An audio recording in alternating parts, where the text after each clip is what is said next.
सोडू नको लोकांका। थँक्यू। एक लाडू देऊ घ्या, एक लाडू दे।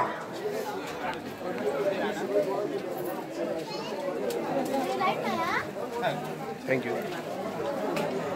या ठिकाणी आपल्या हिरण्यकेशी जत्रा याच्या आतमध्ये गुफा आहे, त्याच्या आतमध्ये 7 तळी आहे, पण जाणं जरा कठीण आहे। याच्या आतमध्ये जे साधू महाराज याच्यामध्ये बसलेले आहेत आतमध्ये, आणि ही आमच्या गावची पालखी आहे, देवीची पालखी, देवीची पालखी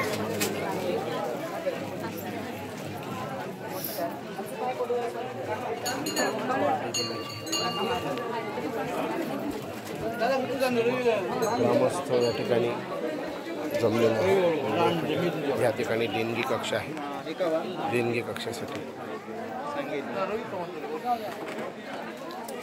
आणि हे आज आमच्या गावी आंबोली या ठिकाणी हिरण्यकेशी देवी म्हणजे महाशिवरात्रीचा यात्रा आज या ठिकाणी आहे, आणि यात्रेसाठी भरपूर प्रमाणात लोक येतात।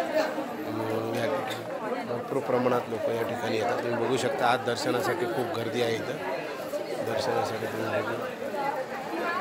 हे आपलं हिरण्यकेशी नदीचं पवित्र स्थान, आणि हे कुंड आहे, आणि ह्या कुंडामध्ये तुम्ही आंघोळ जर केलात हिरण्यकेशी नदीच्या, हे पवित्र स्नान ज्याप्रमाणे आपण कुंभमेळाव्याचं पवित्र स्नान करतो त्याप्रमाणे भाविक आपल्या मनोकामना, इच्छा, आकांक्षा पूर्ण करण्यासाठी किंवा शुद्ध स्नान करतो ज्याला आपण म्हणतो, त्यासाठी या कुंडामध्ये स्नान करतात। आणि या कुंडामध्ये नवीन लग्न झालेल्या दाम्पत्य, नवीन लग्न झालेले जोडी या कुंडामध्ये स्नान केल्यानंतर त्या कुंडातून त्यांची काय आशा इच्छा पूर्ण करण्यासाठी भगवान आपल्या हिरण्यकेशी देवीकडे मागू शकतात। आणि या कुंडात तुम्ही महाशिवरात्रीच्या दिवशी येऊन अवश्य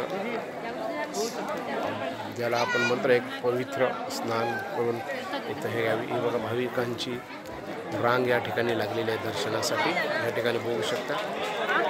याप्रमाणे हे हिरण्यकेशी देवीचं आमचं देवीचं मंदिर आहे पूर्ण, आणि हे मंदिर निसर्गरम्य ठिकाणी, डोंगराच्या ठिकाणी उगम झालेली हिरण्यकेशी नदी, आणि हिरण्यकेशी नदी इथून वाहत जाऊन आजरा येते रामतीर्थाकडनं, तिथं पुढं जाऊन ती कृष्णा नदीला ती मिळालेली आहे हिरण्यकेशी, आणि ही 12माही नदी ओळखली जाते यामध्ये।